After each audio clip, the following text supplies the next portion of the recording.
The 2024 U.S. presidential election is shaping up to be one of the most contentious and high-stake elections in U.S. history.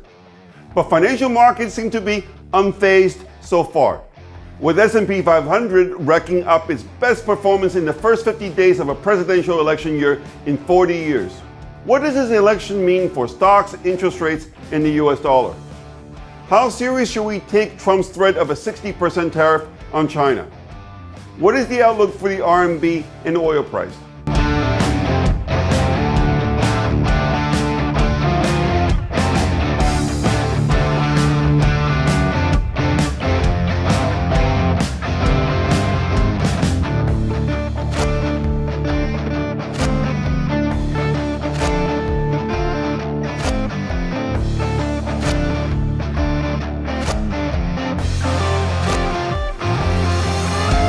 The 2024 U.S. presidential election is still 8 months away, but momentum is undoubtedly with Donald Trump right now. Nikki Haley only managed to beat him in 1 out of 15 states before she dropped out of the Republican race. Moreover, her only victory came in a state where Democrats and independents were allowed to vote in the Republican primary. Trump's sway over the Republican Party is so strong at the moment that Mitch McConnell, with whom Trump fell out after the 2020 election, announced a week before Super Tuesday that he would be stepping down as Senate Republican leader after November. Biden won easily on Super Tuesday too. However, the longest stock market rally since 1971 has done little to improve his approval rating that has once again dipped below 40. Trump's lead over Biden in generic polls has widened to more than 2 points. In the latest Bloomberg Morning Consult poll, has Trump leading Biden by 6 points in Arizona, 4 points in Wisconsin, 2 points in Michigan, and 6 points in Pennsylvania. These results imply that if the election were to be held today, Trump would not only win, but by a landslide. However, it is not a sure thing that Trump will be definitely running against Biden in the general election. But in another boost to Trump this week, Michelle Obama, considered by many commentators to have a better chance than Biden of beating Trump, issued a statement that she would not be running for president. And in case you're wondering about Gavin Newsom, the governor of California, as a potential dark horse, I think he has even less chance than Biden in terms of winning in battleground states like Michigan and Pennsylvania. This is not to say that Trump's legal trouble won't catch up with him. However, the Supreme Court's decision last week to hear his immunity argument has pushed off the trial by at least several months into the summer, by which time his lead over Biden could increase further. Of course, for Trump to move back into the White House, he needs to remain healthy until the inauguration, which is not a given. But history does provide a little comfort for what is without question the most contentious election in decades. For whatever it's worth, no presidential candidate of a major party has ever died or withdrawn before a presidential election, and no president-elect has ever died or withdrawn after winning the general election but before taking office.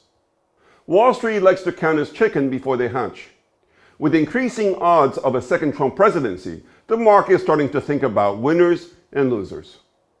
What are the best U.S. election trades right now?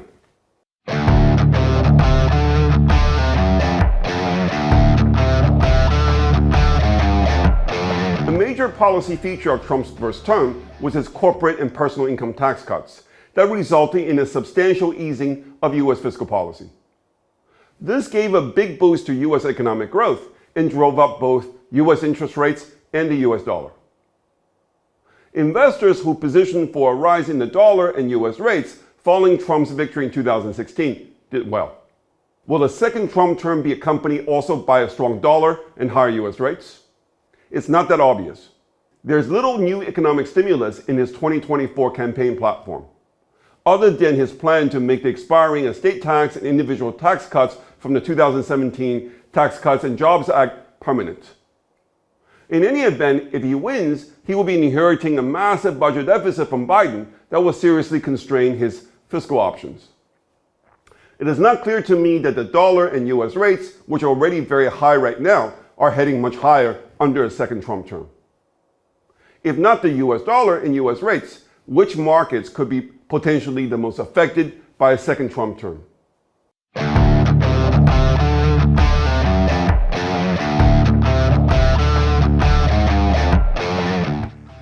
remember this, gasoline, fuel, oil, natural gas went up to a level that it was impossible not. That's what caused inflation. And we're going to bring it down because we're going to go drill, baby, drill. We're drill, baby, drill. We're bringing it way down. At first glance, a second Trump presidency looks bearish for oil.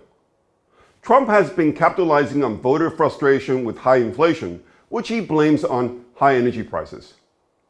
He attributes high energy prices to the Ukraine war. And his solution is increasing U.S. oil production. His campaign promise includes tax breaks for producers of oil, gas, and coal. In the first year, they're going to be reduced by 50% because we are going to drill, baby, drill. Drill, baby, drill. Inflation's going to come way down, but in the first year, your energy costs are going down by 50%. It is certainly conceivable that U.S. oil production, currently at its all-time high of 13.3 million barrels per day, could go up by another million or 1.5 million barrels per day under Trump. However, that won't be enough to bring oil price down by 50%. For one thing, it is almost certain that Trump will immediately reverse Biden's Iran policy by enforcing existing sanctions on Iran's oil exports. This means reducing global oil supply by 1 million barrels per day right away. This will likely offset any increase in U.S. production, at least in the first year of a second Trump term. Of course, Trump has promised to bring an end to the Ukraine war quickly. What this means for oil price is not so obvious. Trump has the option to ease sanctions on Russian oil exports, but he's likely to want to wait until Russia and Ukraine have at least reached a negotiated settlement that might take many months. Even an easing of oil sanctions on Russia may not bring down oil price. Russia might decide to produce less if it can get closer to international price for its oil exports. To bring down oil price, Trump will need the cooperation of OPEC+, or at least will have to work hard to exploit the differences between Russia and Saudi Arabia regarding Iran. In sum, I think oil price will be lower under Trump, mainly due to reduced geopolitical risk in Europe and in the Middle East that I've discussed in another video. But I do think the downside for oil price will be a 2026 story as opposed to a 2025 one.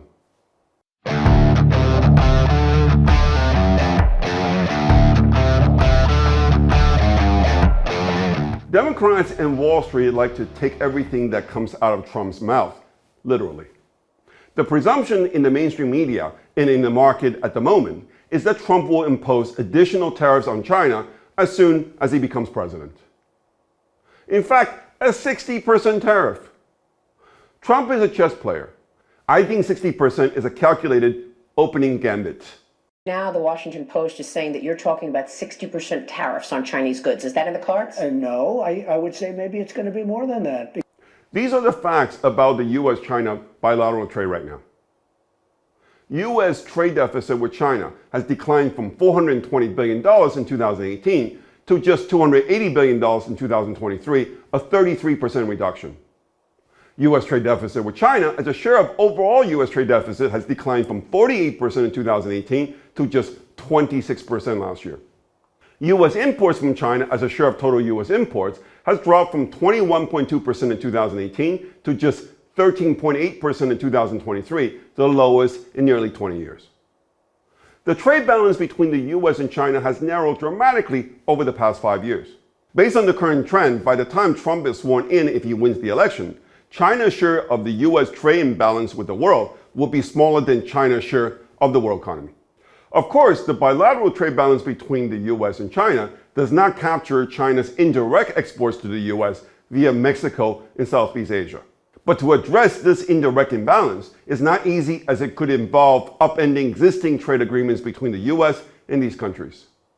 For example, under Trump, the North American Free Trade Agreement was replaced by United States-Mexico-Canada Agreement, the so-called USMCA, following 2 years of difficult negotiation.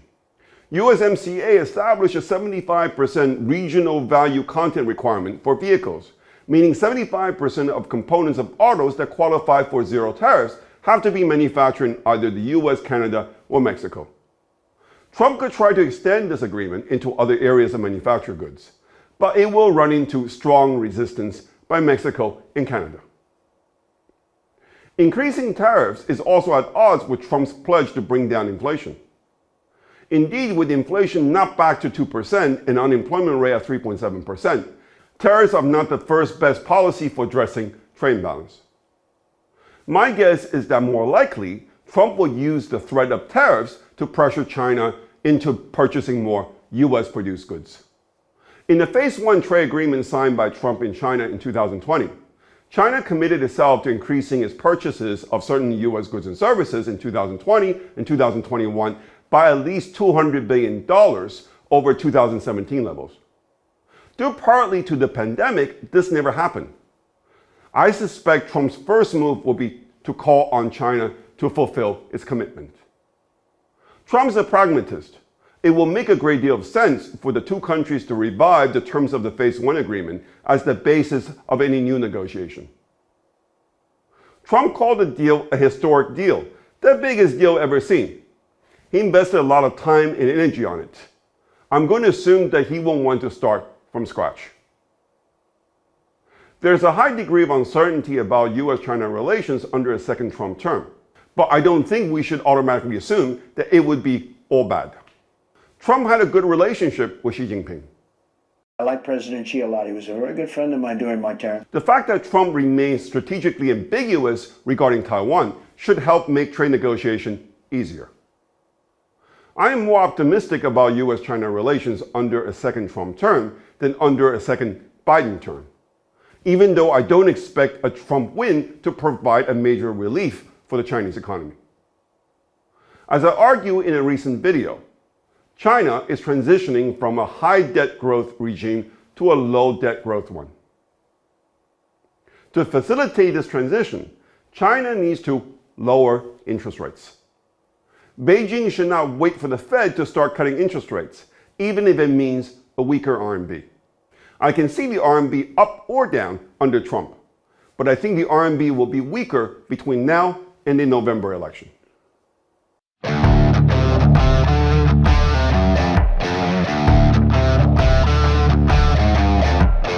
As much as Trump seems unstoppable right now, it is unlikely to be a smooth path ahead for him down the stretch. There's simply too much at stake in this election to think that the Democrats will give up without putting up a huge fight.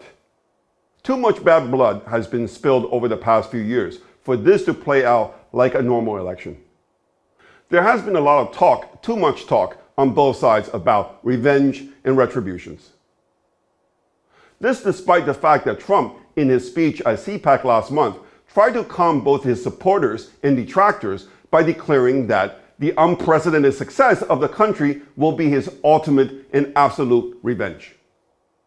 Trump will try to take the middle ground, but I suspect the election will have the effect of increasing the polarization within the US.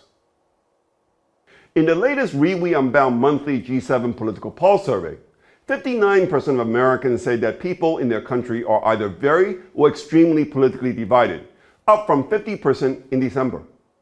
Moreover, 46% of our US respondents said that political stability of the US is very or extremely threatened by the political division among its people, up from just 29% in December. Moreover, 59% of our US respondents said that they're not very confident or not confident at all that the election process of their country is fair and transparent. There's a non-trivial risk that extreme polarization will boil over in the final months leading up to the election. This won't be good for the stock market. With the exception of 2000 and 2008, the stock market tend to finish up in presidential election years. However, the typical pattern is a decline at the end of the first quarter, and another decline in the third quarter in the run-up to the election day. S&P 500 is up 8% so far in 2024, making it the best performing first 50 days in a presidential election year in 40 years. If for nothing else, this says to me that the political risk premium in the market may be too low. In my central scenario, we will get a late summer equity sell-off to coincide with Trump's election interference trial. In my view, the VIX futures curve is too flat.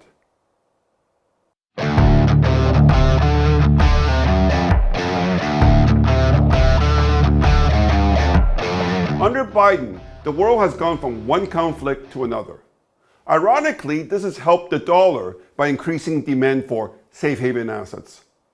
Trump was the first president since Jimmy Carter who did not start a new war, or was involved in escalating or starting a new military operation.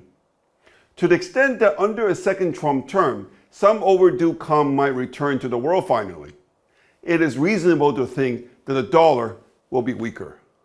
And that will be a good thing. Thank you for listening. If you got something out of this program, please hit like and subscribe to my free YouTube channel. Let me know what you think by posting your comments on the video. If you want to learn more about my investment strategy, come visit us at davidwuunbound.com.